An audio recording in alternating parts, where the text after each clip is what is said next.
राधे राधे, जय माता दी। हिंदू पंचांग के अनुसार 2 मई 2026 दिन शनिवार ज्येष्ठ माह के शुक्ल पक्ष की प्रतिपदा तिथि है। ज्येष्ठ महीने में इन देवी देवताओं का पूजन करने से घर में सुख, शांति और समृद्धि आती है। ज्येष्ठ महीने में मुख्य रूप से सूर्य देव, हनुमान जी, वरुण देव और भगवान विष्णु की पूजा की जाती है। क्योंकि भीषण गर्मी के कारण इसलिए सूर्य देवता को अर्घ्य देना और हनुमान जी के बड़े मंगल पूजा करना विशेष फलदायी माना जाता है। तो आइए आज आपको बहुत ही विशेष और पावन महीने के पहले दिन पड़ रहे शनिवार की आज आपको शनिदेव की पावन पवित्र कथा सुनाने जा रही हूँ। एक समय स्वर्गलोक में सबसे बड़ा कौन है, ऐसा प्रश्न 9 ग्रहों में उत्पन्न हुआ और 9 ग्रहों में वाद विवाद हो गया। विवाद इतना बढ़ गया कि परस्पर भयंकर युद्ध की स्थिति बन गई। निर्णय के लिए सभी देवता देवराज इंद्र के पास पहुंचे और बोले, हे देवराज, आपको निर्णय करना होगा कि इनमें से सबसे बड़ा कौन है। देवताओं का प्रश्न सुनकर देवराज इंद्र उलझन में पड़ गए। इंद्र बोले, मैं इस प्रश्न का उत्तर देने में असमर्थ हूँ। हम सभी पृथ्वी लोक में उज्जैनी नगरी में राजा विक्रमादित्य के पास चलते हैं। देवराज इंद्र सहित सभी देव ग्रह देवता उज्जैनी नगरी पहुंचे। महल में पहुंचकर जब देवताओं ने उनसे अपना प्रश्न पूछा तो राजा विक्रमादित्य भी कुछ देर के लिए परेशान हो उठे, क्योंकि सभी देवता अपनी अपनी शक्तियों के कारण महान थे। किसी को भी छोटा या बड़ा कह देना उनके क्रोध के प्रकोप से भयंकर हानि पहुंच सकती थी। अचानक राजा विक्रमादित्य को एक उपाय सूझा और उन्होंने विभिन्न धातुओं रजत, चांदी, कांसा, ताम्र, तांबा, सीसा, रांगा, जस्ता, अभ्रक व लोहे के 9 आसन बनवाए। धातुओं के गुणों के अनुसार सभी आसनों को एक दूसरे के पीछे रखवाकर उन्होंने देवताओं को अपने अपने सिंहासन पर बैठने को कहा। देवताओं के बैठने के बाद राजा विक्रमादित्य ने कहा, आपका निर्णय तो स्वयं हो गया। जो सबसे पहले सिंहासन पर विराजमान है वही सबसे बड़ा है। राजा विक्रमादित्य के निर्णय को सुनकर शनिदेव ने सबसे पीछे आसन पर बैठने के कारण अपने को छोटा जानकर क्रोधित होकर कहा, राजा विक्रमादित्य, तुमने मुझे सबसे पीछे बैठाकर मेरा अपमान किया है। तुम मेरी शक्तियों से परिचित नहीं हो। मैं तुम्हारा सर्वनाश कर दूंगा। शनिदेव ने कहा, सूर्य एक राशि पर 1 महीने, चंद्रमा 2.25 महीने, मंगल 1.5 महीने, बुध और शुक्र 1 महीने, बृहस्पति 13 महीने रहते हैं, लेकिन मैं किसी राशि पर 7.5 वर्ष 7.5 तक रहता हूँ। बड़े बड़े देवता को मैंने अपने प्रकोप से पीड़ित किया है। राम को 7.5 के कारण ही वन में आकर रहना पड़ा और रावण को 7.5 के कारण ही युद्ध में मृत्यु का शिकार बनना पड़ा। राजा, अब तू भी मेरे प्रकोप से नहीं बच सकेगा। इसके बाद अन्य ग्रह के देवता तो प्रसन्नता के साथ चले गए, परंतु शनिदेव बड़े क्रोध के साथ वहां से विदा हुए। राजा विक्रमादित्य पहले की तरह ही न्याय करते रहे। उनके राज्य में सभी स्त्री पुरुष बहुत आनंद से जीवन यापन करते रहे। कुछ दिन ऐसे ही बीत गए। उधर शनि देवता अपने अपमान को नहीं भूल सके थे। विक्रमादित्य से बदला लेने के लिए एक दिन शनि देवता ने घोड़े के व्यापारी का रूप धारण किया और बहुत से घोड़े के साथ उज्जैनी नगरी पहुंचे। राजा विक्रमादित्य ने राज्य में किसी घोड़े के व्यापारी के आने का समाचार सुना था।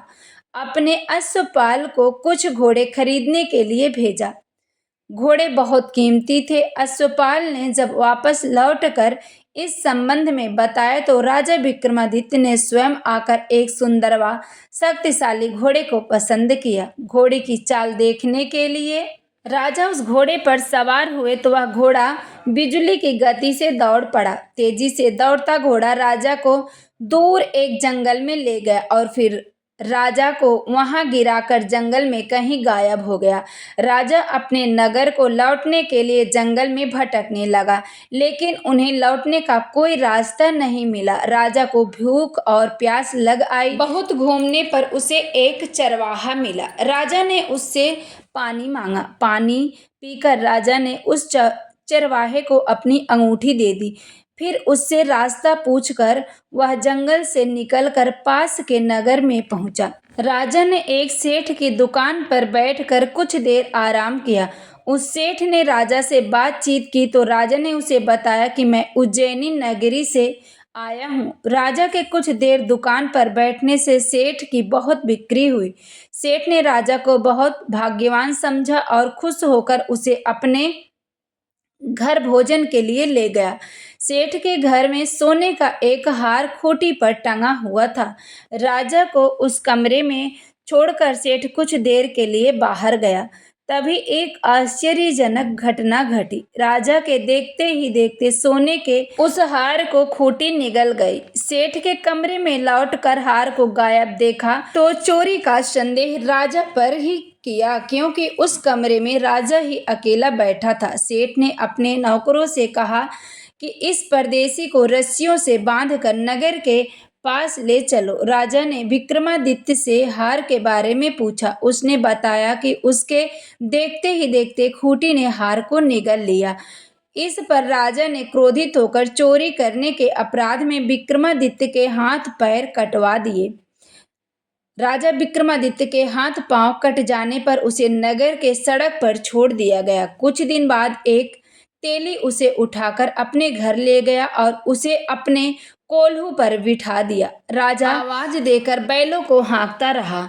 इस तरह तेली का बैल चलता रहा और राजा को भोजन मिलता रहा। शनि के प्रकोप की 7.5 पूरी होने पर वर्षा ऋतु प्रारंभ हुई। राजा विक्रमादित्य एक रात मेघ मल्हार गा रहा था कि तभी नगर के राजा की लड़की राजकुमारी मोहिनी रथ पर सवार उस तेली के घर के पास से गुजरी। उसने मेघ मल्हार सुना तो उसे बहुत अच्छा लगा और दासी को भेजकर गाने वाले को बुला लाने को कहा। दासी ने लौटकर राजकुमारी को अपंग राजा के बारे में सब कुछ बता दिया। राजकुमारी उसके मेघ मल्हार से बहुत मोहित हुई, अतः उसने सब कुछ जानकर भी अपंग राजा से विवाह करने का निश्चय कर लिया। राजकुमारी ने अपने माता पिता से जब यह बात कही तो वे हैरान रह गए।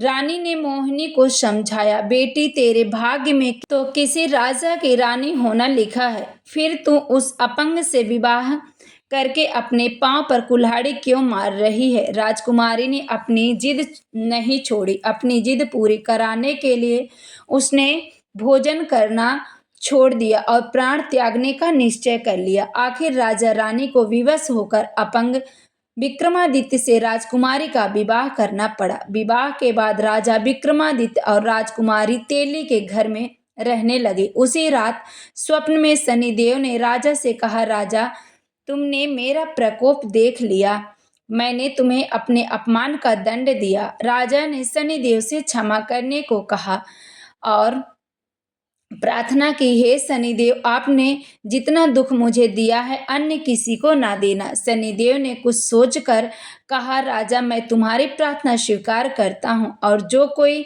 स्त्री पुरुष मेरी पूजा करेगा, शनिवार को व्रत करके मेरी व्रत कथा सुनेगा, उस पर मेरी अनुकंपा बनी रहेगी। प्रातःकाल राजा विक्रमादित्य की नींद खुली तो अपने हाथ पर देखकर राजा को बहुत खुशी हुई। उसने उसने मन ही मन शनिदेव को प्रणाम किया। राजकुमारी भी राजा के हाथ पांव सही सलामत देखकर आश्चर्य में डूब गई।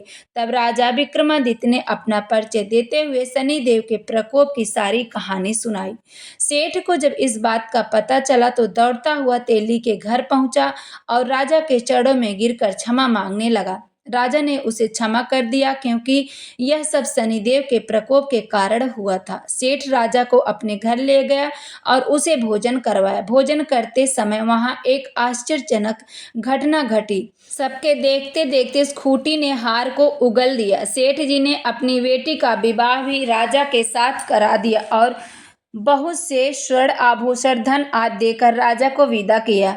राजा विक्रमादित्य राजकुमारी मोहिनी और सेठ की बेटी के साथ उज्जैनी पहुंचे तो नगरवासियों ने हर्ष से उनका स्वागत किया। अगले दिन राजा विक्रमादित्य ने पूरे राज्य में घोषणा कराई कि शनिदेव सब देवों में सर्वश्रेष्ठ है। प्रत्येक स्त्री पुरुष शनिवार को उनका व्रत करे और व्रत कथा सुने। राजा विक्रमादित्य की घोषणा से शनि देव बहुत प्रसन्न हुए, शनिवार का व्रत करने लगे और व्रत कथा सुनने के कारण सभी लोगों की मनोकामना शनिदेव की अनुकंपा से पूरी होने लगी। सभी लोग आनंद से रहने लगे। तो जो भी भक्तजन ऐसी पावन पवित्र कथा सुनना चाहते हैं, चैनल को जरूर सब्सक्राइब करें। वीडियो आपको अच्छी लगे तो लाइक करें, इस वीडियो को ज़्यादा से ज़्यादा शेयर करें।